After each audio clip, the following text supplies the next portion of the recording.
Nunca pensé que mi profesión me llevaría a enfrentarme con lo inexplicable. Soy Isabel Vega, restauradora de arte en Toledo, y lo que estoy a punto de compartir ha transformado mi vida de formas que jamás imaginé posibles. Hace exactamente 3 semanas, el Museo de Santa Cruz me encargó la restauración de una pintura medieval del Arcángel Miguel que había sido descubierta en el sótano de una antigua iglesia durante unas renovaciones.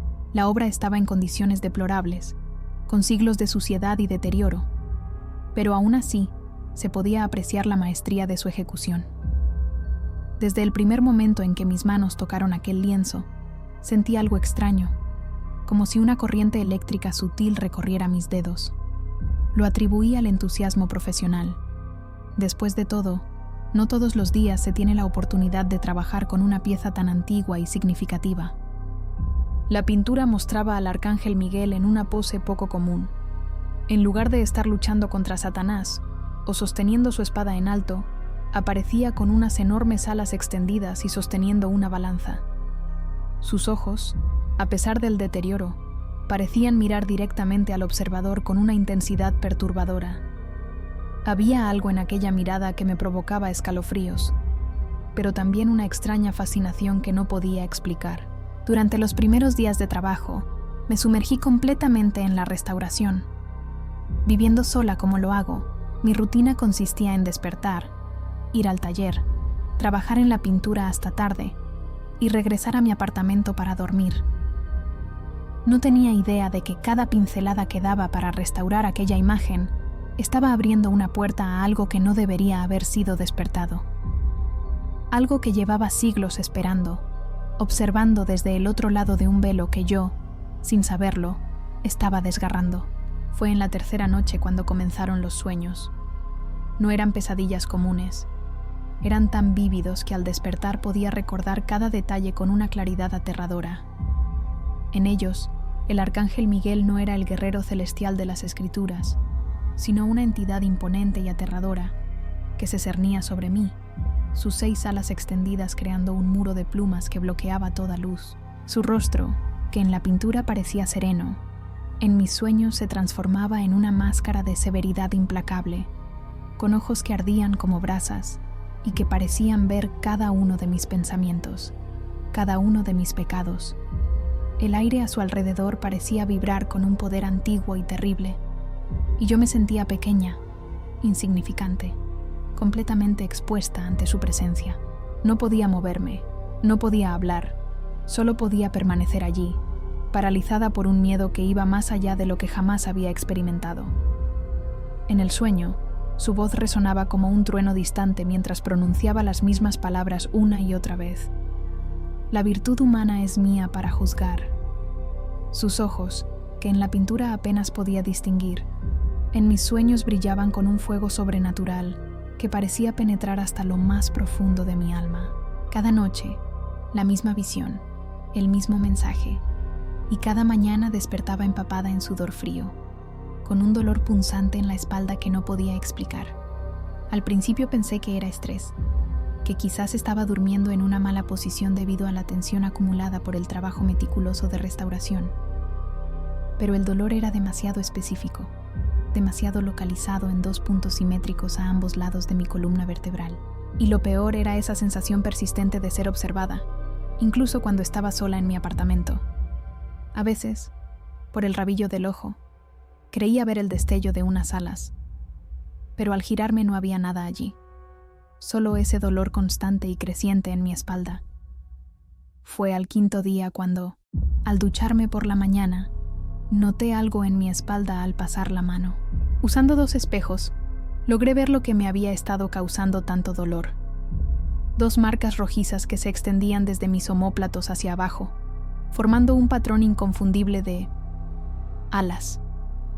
Parecían quemaduras, pero con un patrón demasiado simétrico y definido para ser accidentales.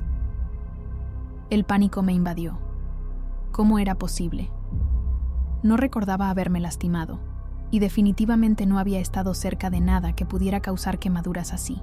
Las marcas tenían un color carmesí intenso, como si la piel hubiera sido expuesta a un calor extremo, y al tocarlas, sentí un dolor agudo que me hizo estremecer. Lo más perturbador era que parecían tener una forma definida, como si alguien hubiera presionado deliberadamente algo con forma de alas contra mi piel hasta dejar una marca permanente. Ese mismo día pedí permiso en el trabajo y acudí a urgencias. El médico que me atendió, el doctor Martínez, examinó las marcas con evidente confusión. «Nunca he visto algo así», comentó mientras tomaba fotografías. «Parecen quemaduras de segundo grado, pero el patrón es demasiado preciso, casi artificial».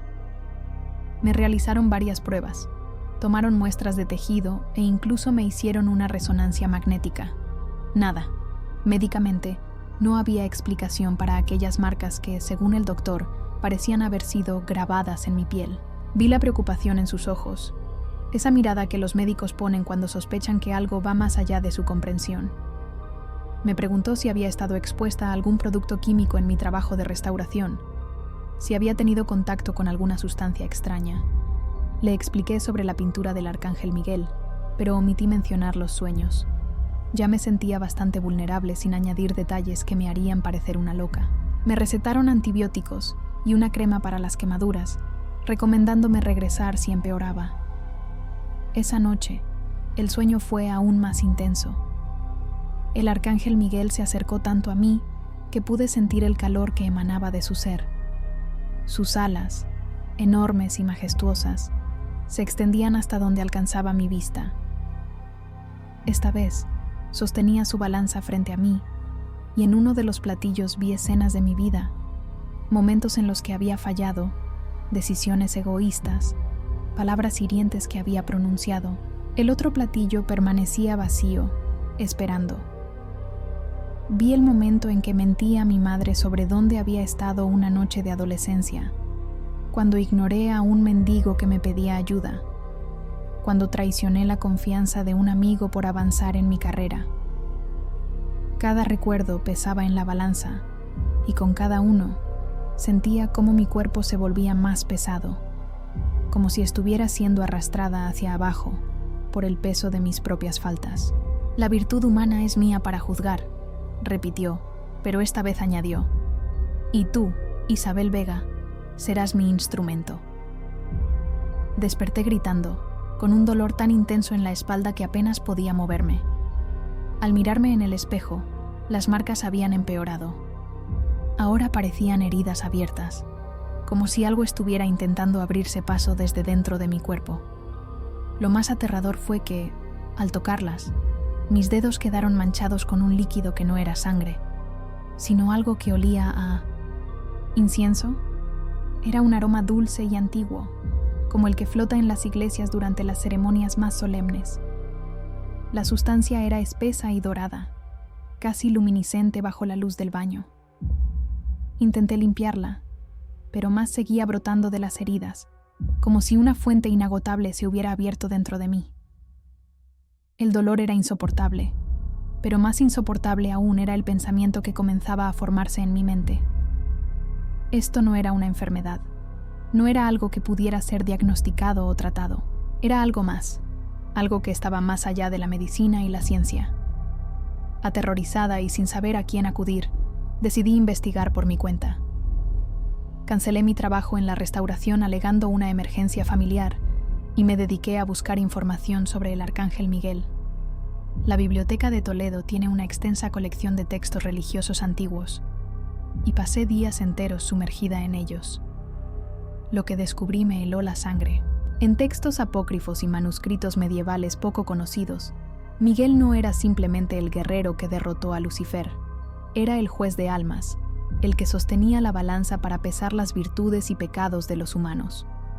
Algunos textos lo describían como implacable, un ejecutor de la justicia divina que no conocía la misericordia. En ilustraciones antiguas, se le representaba a veces con una espada flamígera y otras con una balanza, pero siempre con esos ojos penetrantes que parecían mirar directamente al alma.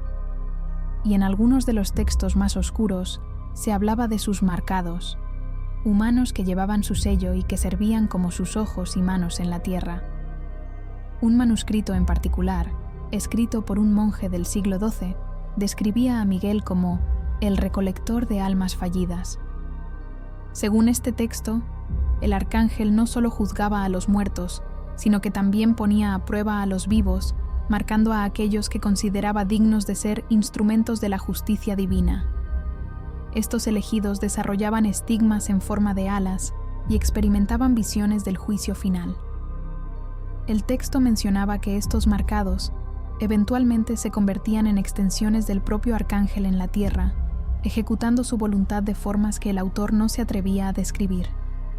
El manuscrito estaba parcialmente quemado, como si alguien hubiera intentado destruirlo, y algunas páginas estaban manchadas con lo que parecía ser sangre antigua. En los márgenes había anotaciones frenéticas en una letra diferente, advertencias sobre no buscar más, quemar este texto, y que Dios tenga piedad de aquellos que despiertan su atención. Mientras más leía, más conexiones encontraba con lo que me estaba sucediendo. Las marcas en mi espalda, los sueños, incluso el olor a incienso, todo estaba documentado en estos textos antiguos. Pero lo que realmente me aterrorizó fue encontrar un pasaje que describía cómo estos elegidos eventualmente desarrollaban alas reales, transformándose en seres que no eran ni humanos ni ángeles, condenados a vagar entre ambos mundos, juzgando a quienes se encontraban indignos. El texto describía el proceso con un detalle perturbador. Primero las marcas, luego los sueños, después el ícor dorado que brotaba de las heridas y finalmente la transformación completa. Según el manuscrito, esta metamorfosis era irreversible y dolorosa, tanto física como espiritualmente. Los elegidos perdían gradualmente su humanidad, convirtiéndose en seres fríos e implacables que solo veían el pecado en los demás, incapaces de sentir compasión o empatía. Se convertían en jueces perfectos, pero dejaban de ser humanos en el proceso. La 10ª noche desde que comenzó todo, decidí no dormir. Tomé café, puse música a todo volumen, incluso me autoinfligí pequeños dolores para mantenerme despierta. Funcionó hasta aproximadamente las 3 de la madrugada, cuando, sin darme cuenta, me quedé dormida en el sofá. El sueño fue diferente esta vez. Me encontraba en una especie de tribunal celestial, con Miguel presidiendo desde un trono de luz cegadora. A mi alrededor, cientos de almas esperaban ser juzgadas, sus rostros contorsionados por el miedo y la esperanza. El aire estaba cargado con ese mismo aroma a incienso que había emanado de mis heridas, y un coro de voces etéreas cantaba en un idioma que no conocía, pero que, de alguna manera, podía entender. Eran himnos de juicio y retribución, cantos sobre la purificación del mundo a través del fuego divino. Y yo estaba allí, no como una acusada, sino como parte del tribunal, como una extensión de la voluntad del arcángel. «Has sido elegida», dijo Miguel, su voz resonando en cada fibra de mi ser. «Tu alma ha sido pesada y encontrada digna de servir a la justicia divina». Intenté protestar, decirle que no quería esto, que me dejara en paz. Pero ningún sonido salía de mi boca. En lugar de eso, sentí un dolor indescriptible en mi espalda, como si mi piel se estuviera desgarrando. Miré hacia atrás y vi con horror cómo 2 enormes alas de luz emergían de mis omóplatos, extendiéndose hasta alcanzar proporciones imposibles. Eran hermosas y terribles a la vez, hechas de una luz dorada que pulsaba con vida propia. Podía sentir cada pluma, cada nervio, como si siempre hubieran sido parte de mí. Y con ellas vino un conocimiento, una claridad que nunca antes había experimentado. Podía ver los pecados de las almas que me rodeaban. Podía sentir el peso de sus transgresiones y, lo más aterrador, sentía el impulso de juzgarlas, de separarlas en dignas e indignas, de ejecutar una sentencia que no era mía para dar. Desperté gritando, pero el dolor no cesó con el fin del sueño. Era real, tan real, que caí al suelo retorciéndome de agonía. Sentía como si algo estuviera rasgando mi piel desde dentro, intentando liberarse. En mi desesperación, logré arrastrarme hasta el baño y, usando el espejo, vi lo impensable. Las marcas en mi espalda se habían abierto completamente y de ellas emergía un resplandor dorado que iluminaba toda la habitación. El dolor era insoportable, pero más allá del dolor, sentí algo nuevo naciendo dentro de mí, una claridad de propósito, una comprensión sobrenatural de la justicia y el pecado. Podía sentir las transgresiones de las personas que vivían en mi edificio, podía percibir sus mentiras, sus engaños, sus pequeñas crueldades cotidianas. Era como si un velo se hubiera levantado de mis ojos y ahora pudiera ver la verdadera naturaleza de todos a mi alrededor. Y lo peor era que, con cada pecado que percibía, sentía crecer en mí un deseo de castigar, de purificar, de ejecutar un juicio que no me correspondía. En ese momento de agonía y revelación, comprendí lo que estaba sucediendo.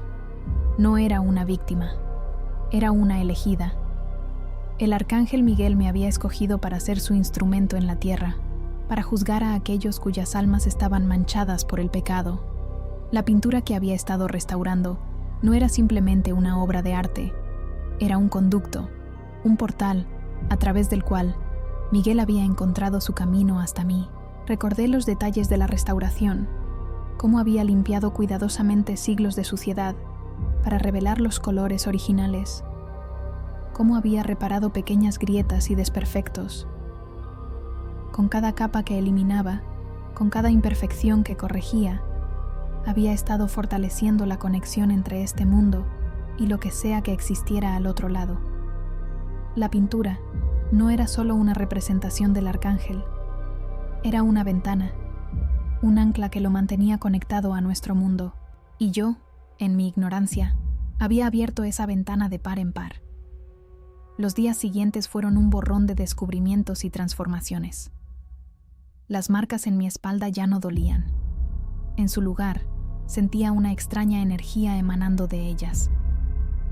Comencé a percibir cosas que antes me eran invisibles.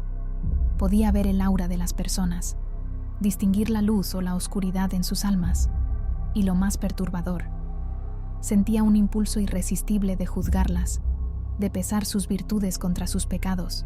Caminando por las calles de Toledo, veía a la gente de una forma completamente nueva. El amable panadero que siempre me regalaba un bollo extra escondía pensamientos impuros hacia su joven empleada. La anciana que alimentaba a las palomas en la plaza había robado la herencia de su hermana décadas atrás. El sacerdote que daba sermones inspiradores los domingos dudaba secretamente de la existencia de Dios. Veía todo esto con una claridad dolorosa, y con cada revelación sentía cómo las marcas en mi espalda pulsaban, como si estuvieran ansiosas por transformarse completamente en las alas que había visto en mi sueño. Regresé al museo, determinada a encontrar más respuestas en aquella pintura que había desencadenado todo. Al verla nuevamente, noté detalles que antes había pasado por alto. En el fondo de la imagen, casi imperceptibles, había figuras humanas con marcas similares a las mías, observando mientras Miguel sostenía su balanza. Y en la esquina inferior, un texto en latín que antes había estado oculto bajo siglos de suciedad. Iustitia per instrumentum humanum, justicia a través del instrumento humano. La pintura parecía diferente ahora, más viva, como si los colores fueran más intensos y las figuras más definidas. Y los ojos del arcángel, juraría que me seguían mientras me movía por la sala, que parpadeaban cuando nadie más estaba mirando. Sentí un escalofrío recorrer mi espalda, y las marcas respondieron con un pulso de calor que casi me hizo gritar en medio de la galería. El conservador del museo, al verme examinar la pintura con tanta intensidad, se acercó. «Fascinante, ¿verdad?», comentó. «Esta obra es parte de una serie poco conocida sobre los marcados de Miguel. Según la leyenda, el arcángel elegía a ciertos humanos para ser sus representantes en la tierra, otorgándoles el poder de ver y juzgar el pecado. Su tono era académico, distante, como si estuviera hablando de una simple curiosidad histórica y no de algo que estaba transformando mi existencia en ese preciso momento. Pero había algo en su mirada, una intensidad que me hizo sospechar que sabía más de lo que decía. Le pregunté si conocía más sobre esta leyenda, si había otros textos o pinturas relacionadas. Me miró de una forma extraña, como evaluándome, y luego me dijo en voz baja: hay quienes dicen que los marcados siguen entre nosotros, que el arcángel nunca ha dejado de elegir sus instrumentos. Pero yo tendría cuidado con esas historias, señorita Vega. Algunos conocimientos son peligrosos. Esa noche, mientras me preparaba para dormir, sentí una presencia en mi habitación. No era Miguel esta vez, sino algo más antiguo, más oscuro. Una figura emergió de las sombras, con rasgos que parecían cambiar constantemente entre lo hermoso y lo monstruoso. Así que tú eres la nueva elegida, dijo con una voz que sonaba como 1000 susurros simultáneos. Deberías saber que yo también fui elegido una vez, antes de comprender la verdadera naturaleza de su justicia. No necesitaba presentación. Sabía instintivamente quién era. Su presencia era a la vez atractiva y repulsiva, como si parte de mí quisiera acercarse mientras otra parte gritaba que huyera. El aire a su alrededor parecía distorsionarse, como si la realidad misma tuviera dificultades para contenerlo. Y a pesar del miedo que sentía, había algo familiar en él, como si de alguna manera fuéramos similares. Ambos marcados, ambos elegidos, ambos transformados por fuerzas que iban más allá de nuestra comprensión. Reconocí inmediatamente quién era: Lucifer, el portador de luz, el primer ángel caído. Miguel no busca justicia, continuó. Busca control.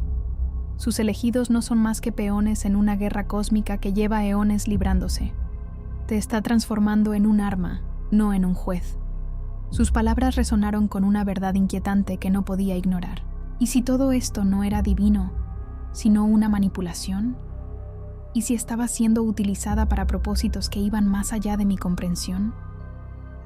Lucifer se acercó, y pude ver que sus propias alas estaban quemadas, carbonizadas, con apenas algunos vestigios de las plumas doradas que alguna vez debieron haber sido. Yo también fui marcado, dijo, señalando cicatrices similares a las mías en su propia espalda. Yo también creí que estaba sirviendo a un propósito mayor. Pero la justicia sin misericordia no es justicia, Isabel. Es tiranía. Y Miguel es el más tiránico de todos los ángeles. Extendió su mano hacia mí, ofreciéndome... ¿Qué? ¿Liberación? ¿Una alternativa? No lo sabía, y no me atrevía a aceptarla. Pero sus palabras habían plantado una semilla de duda que no podía ignorar. La duda sembrada por Lucifer me atormentó durante días. Mientras tanto, mi transformación continuaba. Las marcas en mi espalda ahora emitían un resplandor constante que tenía que ocultar bajo ropa gruesa. Había desarrollado una sensibilidad sobrenatural hacia el pecado. Podía sentir la culpa, la mentira, la maldad en las personas que me rodeaban. Y con cada pecado que percibía, sentía un impulso casi incontrolable de juzgar, de castigar. Me encontré a mí misma siguiendo a un hombre que había engañado a su esposa, observando a una mujer que había robado en una tienda, acechando a un adolescente que había acosado a un compañero de clase. Sentía sus transgresiones como si fueran manchas visibles en sus almas, y con cada una, las marcas en mi espalda ardían, exigiendo acción, exigiendo juicio. Era como si una parte de mí estuviera siendo gradualmente reemplazada por algo más, algo que no conocía la compasión ni el perdón, solo la fría y dura justicia del arcángel. Fue entonces cuando comencé a notar los cambios en mi comportamiento. Me volví más severa, más crítica con quienes me rodeaban. Veía faltas donde antes veía simples errores humanos. Mi empatía estaba siendo reemplazada por un sentido inflexible de justicia que no dejaba espacio para la misericordia. Me estaba convirtiendo en algo que ya no reconocía como yo misma. Mis amigos comenzaron a evitarme, diciendo que había cambiado, que me había vuelto dura y juzgadora. Mi jefe en el museo me llamó a su oficina para preguntarme si estaba pasando por algún problema personal, ya que mi actitud hacia mis colegas se había vuelto insoportablemente crítica. Yo misma notaba estos cambios, pero me sentía impotente para detenerlos. Era como si hubiera dos Isabel dentro de mí, la restauradora de arte que había sido, y esta nueva criatura que veía el mundo a través de los ojos implacables del arcángel Miguel. Y cada día que pasaba, La segunda ganaba más terreno sobre la primera. Una noche, mientras caminaba por las calles de Toledo, vi a un hombre robar el bolso de una anciana. Sin pensarlo, lo seguí hasta un callejón oscuro. Al confrontarlo, sentí cómo las marcas en mi espalda ardían con intensidad, y de repente, sin que yo lo controlara, 2 alas de luz pura emergieron de mi cuerpo, iluminando el callejón con un resplandor cegador. El ladrón cayó de rodillas, aterrorizado, mientras yo levantaba mi mano hacia él, sintiendo un poder inmenso fluyendo a través de mí. No era yo quien controlaba mis acciones. Era como si algo más hubiera tomado el mando, usando mi cuerpo como un vehículo para su voluntad.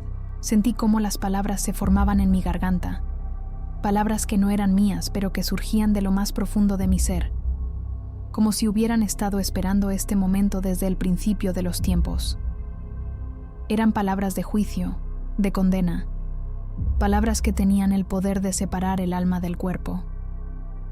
Tu alma ha sido pesada y encontrada indigna, me oí decir con una voz que no parecía la mía. En ese momento, vi toda su vida desplegarse ante mí, su infancia de abusos, su lucha contra la adicción, los momentos de bondad enterrados bajo años de desesperación. Y junto a esos recuerdos, sentí algo más, compasión. No la fría justicia de Miguel, sino una comprensión profundamente humana del sufrimiento y la redención. Vi que este hombre no era simplemente un ladrón, era un ser humano complejo, con luz y oscuridad entrelazadas de formas que ningún juicio simple podría desentrañar. Vi que había robado para comprar medicinas para su madre enferma, que había intentado encontrar trabajo honesto, pero había sido rechazado una y otra vez debido a su pasado. Vi que, a pesar de todo, todavía había bondad en él, una chispa que podía ser avivada si se le daba la oportunidad. Y en ese momento, algo dentro de mí se rebeló contra el frío juicio que estaba a punto de pronunciar.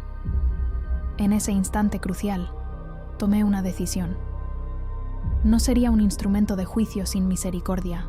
Si había sido elegida, usaría ese poder para entender, no solo para castigar. Bajé mi mano y las alas se replegaron lentamente.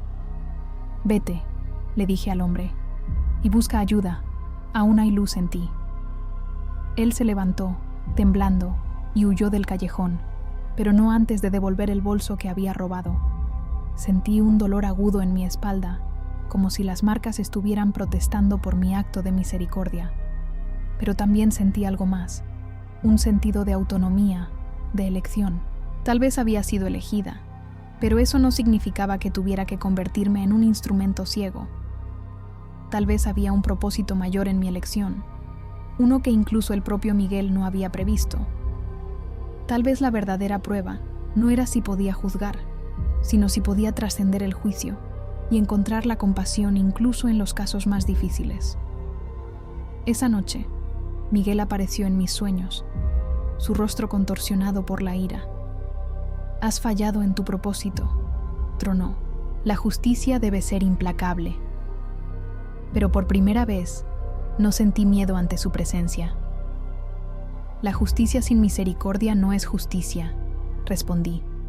«Si me has elegido, entonces acepto el poder de ver la verdad en las almas, pero lo usaré a mi manera, para comprender, para sanar, no solo para juzgar». El arcángel se acercó, sus alas extendidas en toda su gloria aterradora, su rostro iluminado por un fuego que no era de este mundo. Sentí el calor de su ira, la presión de su voluntad intentando doblegarse a la mía. Las marcas en mi espalda ardían como si estuvieran siendo grabadas nuevamente. Y por un momento pensé que moriría allí mismo, consumida por el fuego de su indignación. Pero algo dentro de mí se mantuvo firme, un núcleo de humanidad que se negaba a ser erradicado, que insistía en que la compasión no era una debilidad sino la mayor fortaleza. El arcángel se acercó, amenazante. «No tienes elección. Eres mi instrumento». Sentí cómo intentaba tomar control de mi voluntad, cómo las marcas en mi espalda ardían con su influencia. Pero algo había cambiado en mí. Mi humanidad, mi capacidad para la compasión, se había convertido en un escudo contra su dominio absoluto. Era como si, al elegir la misericordia sobre el juicio, hubiera encontrado una fuente de poder que ni siquiera Miguel podía someter. Sentí cómo las alas en mi espalda cambiaban, transformándose. Ya no eran extensiones de su voluntad, sino manifestaciones de algo nuevo, algo que era tanto divino como humano, tanto justo como misericordioso. El dolor era intenso, pero también lo era la sensación de liberación, de transformación. Estaba convirtiéndome en algo que no estaba previsto en el plan del arcángel, algo que trascendía las categorías simples de juez y juzgado, de ángel y humano. Tengo elección, afirmé con una convicción que surgía de lo más profundo de mi ser, y elijo ser un puente entre la justicia y la misericordia. En ese momento, sentí cómo las alas en mi espalda cambiaban, transformándose de instrumentos de juicio en símbolos de algo nuevo. Un equilibrio entre lo divino y lo humano, entre la justicia y la compasión. El rostro de Miguel reflejaba asombro, como si nunca hubiera considerado esta posibilidad. Por un instante, vi algo en sus ojos que parecía casi humano, como si, a través de mi resistencia, él también estuviera aprendiendo algo nuevo sobre la naturaleza de la justicia. El sueño comenzó a desvanecerse, y con él, la presencia imponente del arcángel. Pero antes de que desapareciera por completo, me pareció ver una leve inclinación de su cabeza, un gesto que podría haber sido de reconocimiento o incluso de respeto. Y luego, silencio. Un silencio que no era de derrota ni de victoria, sino de transformación. Al despertar, las marcas seguían ahí, pero ya no eran dolorosas ni aterradoras. Se habían convertido en parte de mí, un recordatorio constante de mi naturaleza dual, humana y algo más.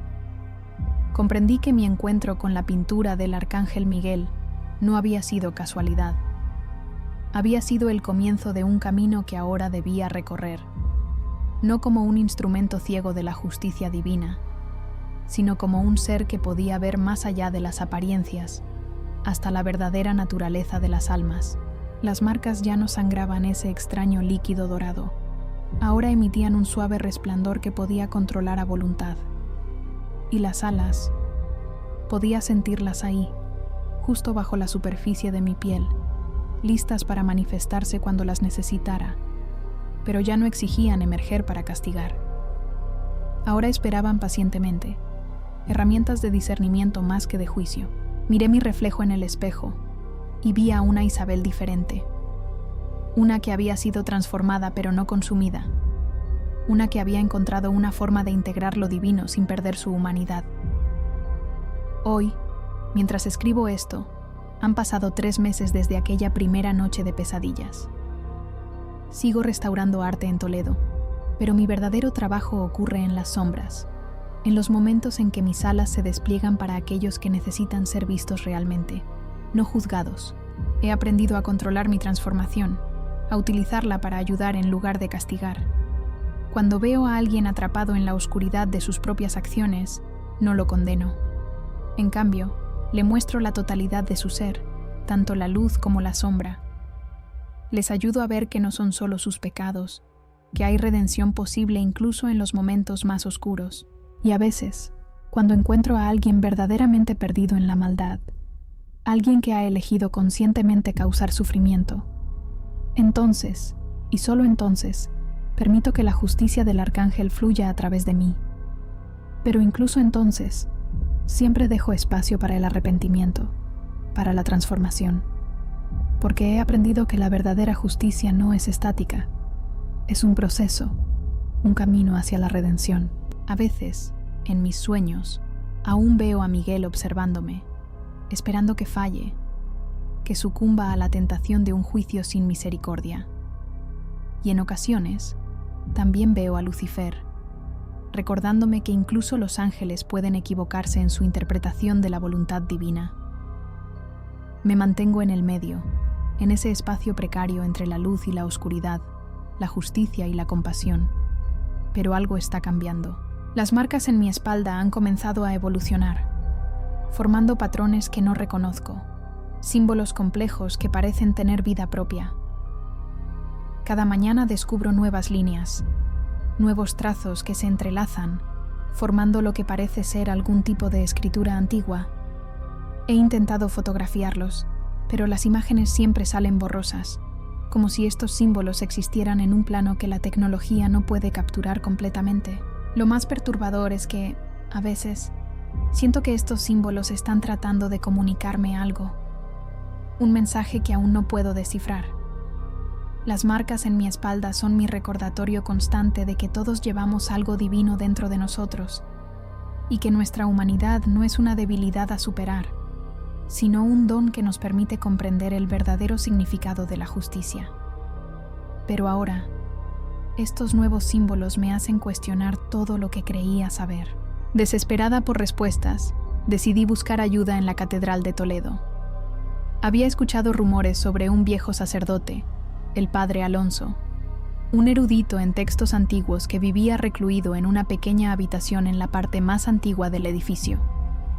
Conseguí una cita después de mucha insistencia, explicando vagamente que necesitaba consultar sobre símbolos religiosos para un proyecto de restauración.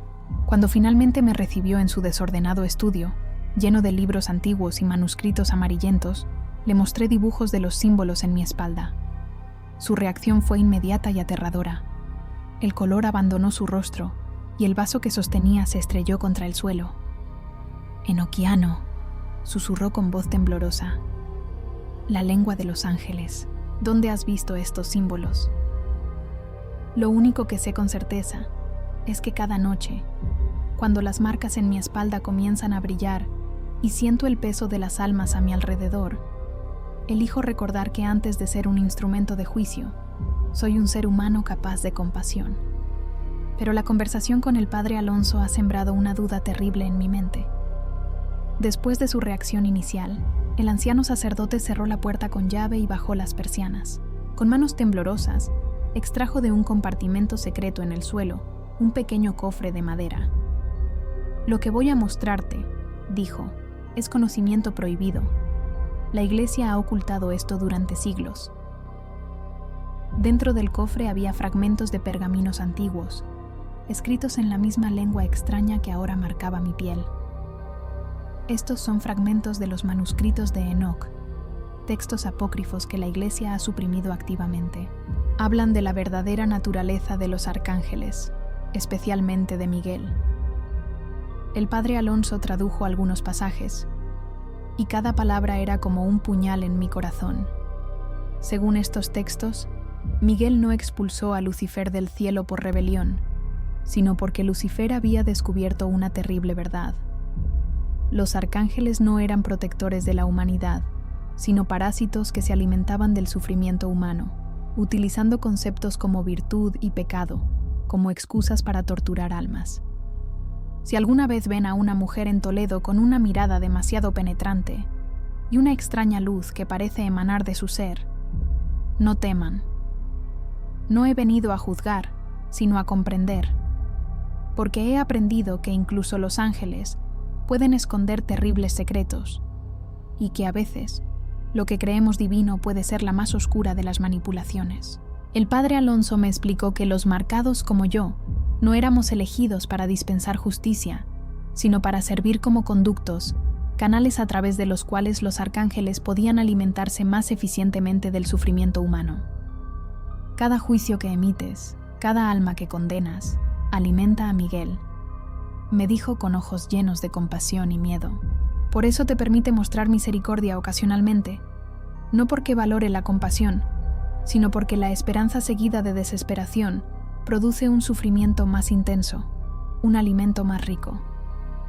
Me mostró ilustraciones antiguas de otros marcados a lo largo de la historia, todos con los mismos símbolos enoquianos en sus espaldas, todos eventualmente consumidos por la locura o convertidos en seres despiadados que sembraban terror en nombre de la justicia divina. Ahora debo irme.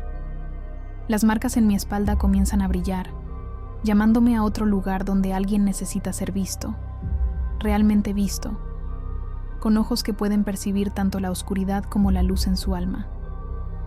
Pero después de lo que he aprendido, ¿puedo confiar en este impulso? ¿Es realmente mi deseo de ayudar?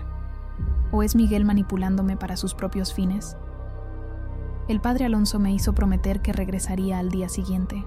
Dijo que tenía más información que compartir, textos que había pasado décadas recopilando en secreto. Ten cuidado, me advirtió mientras me marchaba.